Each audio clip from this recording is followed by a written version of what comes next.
नमस्कार, मी रेश्मा तपासे, मनसे राज्य उपाध्यक्ष। आता इथे मुळात म्हणजे ही जी जागा आहे जी पालिकेने उपोषणासाठी स्पेशली दिलेली आहे, आंदोलनासाठी, या जागेच्याच मी विरोधात आहे। कारण ही एक साईडला जागा पडते, इथे कोणाचं लक्ष जात नाही, ना अधिकाऱ्यांचा येण्याजाण्याचा रस्ता आहे। खरं तर जागा अशी पाहिजे की सगळ्यांना ते दर्शनी दिसलं पाहिजे, जसा गोल्डन नेस्टचा स्पॉट आहे। अधिकारी येताना वगैरे त्यांना दिसेल तरी की कोणतरी उपाशी इथे कोणतरी आंदोलन करत आहे। आणि इथे एक साईडला असल्यामुळे काय आहे ना, त्या अधिकाऱ्यांना काही फरक नाही पडत की कोण उपाशी मरत आहे, कोणाचा जीव जातो आहे, कोणाची तब्येत खालावलेली आहे। मुळात म्हणजे ह्या जागेच्या विरोधात मी आहे। दुसरी गोष्ट, हे जे आता सुभाष भाऊंनी जो विषय सांगितला, एका नगरसेविकेचा इगो हर्ट झाल्याच्या नंतर जो भुर्दंड जे सर्वसामान्य जे फेरीवाले जे आहेत त्यांना जो भुर्दंड भरायला लागतो ते बघा। म्हणजे नगरसेविका फक्त नगरसेविका आहे।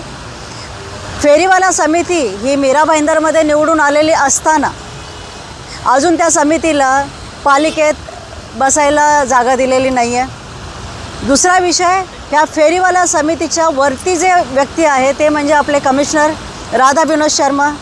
एवढी सगळी ही मांडणी असताना मुळात माझा प्रश्न आहे की एक नगरसेविकेला हा राईट आहे का, हा अधिकार आहे का की फेरीवाल्यांच्या संदर्भात कुठला निर्णय घेण्याचा अधिकार आहे का?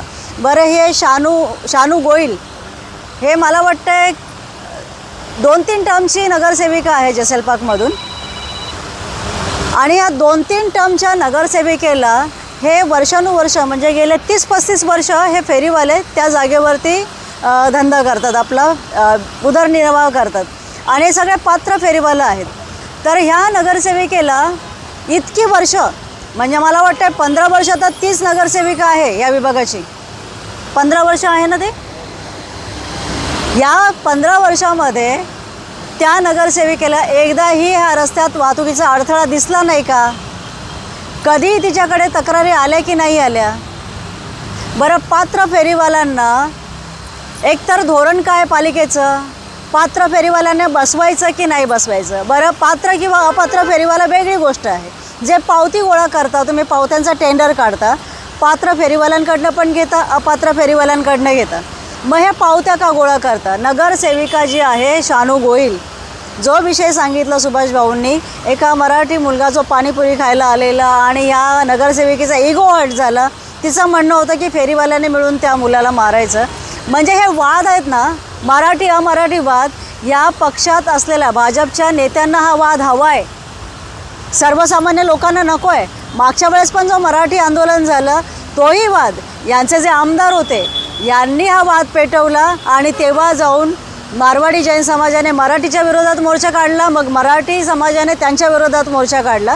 हा वाद भाजप पक्षाला हवा आहे, कारण मीरा भाईंदरमध्ये आता हे फेरीवाले यांचं पोट याच्यावरती, हे विनाकारण एका मराठी तरुणावरती हात का उचलतील? मुद्दा एक, आणि कशासाठी? म्हणून शानू गोयलचा इगो हर्ट झालेला आहे। आता शानू गोयलने काय केलं माहिती आहे का?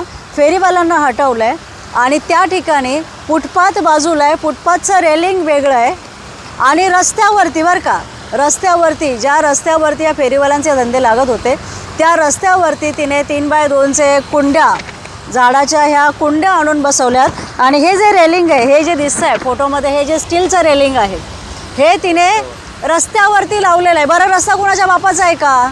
जसा फेरीवाल्यांच्या बापाचा नाही आहे ना, तसा शानू गोयलच्या पण बापाचा हा रस्ता नाही आहे ना, बरोबर ना? ही जर डोक्यात, शानू गोयलच्या जर डोक्यात ही हवा गेली असेल ना की मी नगरसेविका मी काय पण करू शकते, तर शानू गोयल मॅडम, तुम्हालाही कायदा सुव्यवस्थेचं पालन करायचं आहे। मुळात म्हणजे पात्र फेरीवाल्यांना ह्या पालिकेने जागा कुठे निश्चित केलेली आहे ती मला पालिकेने सांगावी। महानगरपालिकेमध्ये जी पालिका फेरीवाला समिती बसते त्यांना तुम्ही धोरण दिलेलं आहे का फेरीवाल्यांचं? नाही। या विषयात भरपूर वर्क करायचं बाकी आहे शानू मॅडमला। आणि हा विषय आता 6 दिवस झाले हे साहेब उपोषणाला बसलेले आहेत, 6 दिवसापासून उपोषण चालू आहे। जर त्यांना तब्येतीला त्यांच्या काही झालं तर याला जबाबदार कोण असणार आहे? आता भाजप कसं आहे ना, फक्त एक राजकारण करतं आहे धर्माचं, आणि धर्माचं झालं तर भाषेचं, हे राजकारण करून फक्त लोकांना जळत ठेवायचं आहे आणि त्या इंधनावरती स्वतःची रोटी शेकायची। आता हे जे फेरीवाले आहेत यांनी यांचा उदरनिर्वाह कसा केला पाहिजे, कसा करायला पाहिजे? फेरीवाला धोरण ठीक आहे, फेरीवाला नको आहे, मग पालिकेचं धोरण काय आहे? कारण ज्या मंडया झालेल्या आहेत, जे भाजी मार्केट झालेलं आहे किंवा ज्या मंड्या, त्या मंडयाच्या आतमध्ये जर जाऊन बघाल तर तिथे मीरा भाईंदरचे स्थानिक फेरीवाला किती आहेत हे शानू गोयलने जाऊन कधी बघितलं आहे का? हे पालिकाने किंवा यांच्या आमदारांनी उत्तर द्यायचं आहे. जेवढे मंडया महानगरपालिकेकडनं बनलेले आहेत त्याच्या आतमध्ये अंधेरी, बोरिवली, विरार, सफाळे इकडचे फेरीवाले तिकडे आतमध्ये बसलेले आहेत. मग तिकडे ह्या शानू गोयल मॅडमचं लक्ष जातं आहे का? जर तुम्हाला एवढंच आहे ना, जैसलबागला बनवा मार्केट आणि तिकडे ठेवा फेरीवाल्यांना. पात्र अपात्राचा विषय नंतर येतो, पण जे आहेत रोजगार कोण देणार? पालिका किंवा हे BJP सरकार देणार. तुम्ही रोजगार दिलेले आहेत का? तुम्ही अपयशी ठरलात. आता एवढं भाडेवाढ करून ठेवलेली आहे, रोजगारसुद्धा जाणार सगळ्यांचे. आणि अशामध्ये तुम्ही फेरीवाल्यांना आपलं पोट भरायला देत नाही. शानू गोयल मॅडम, मी रेश्मा तपासे आहे, मला सर्च करा तुम्ही. असंही भाजपच्या विरोधात मी हत्यार उपसलेलं आहे. जर तुम्ही लवकरात लवकर या फेरीवाल्यांचा जर निर्णय नाही घेतला तर तुम्हाला याचा भुर्दंड येणाऱ्या काळामध्ये बघायला मिळेल. त्याच्यामुळे शानू गोयल, तुम्ही लवकरात लवकर तुमच्या आमदाराशी चर्चा करायची आणि ह्या विषयावरती तोडगा काढायचा. आणि जर नाही काढला तर शानू गोयल सकट त्यांचे जे आमदार आहेत नरेंद्र मेहता, सगळ्यांना हा विषय इतका जड जाईल ना, तर तुम्हाला सावरता नाकी नऊ येतील. त्याच्यामुळे भाषेचं राजकारण करू नका. इकडच्या सर्वसामान्य लोकांच्या पोटावरती पाय देण्याची जर हिंमत कराल ना, तर तुम्हाला या मीरा भाईंदरच्या बाहेर लवकरात लवकर फेकलं जाईल, याची नोंद घ्या. धन्यवाद. आणि आमदारांनी हा विषय विशेष व्हिडिओ बघावा. धन्यवाद. जय हिंद, जय महाराष्ट्र.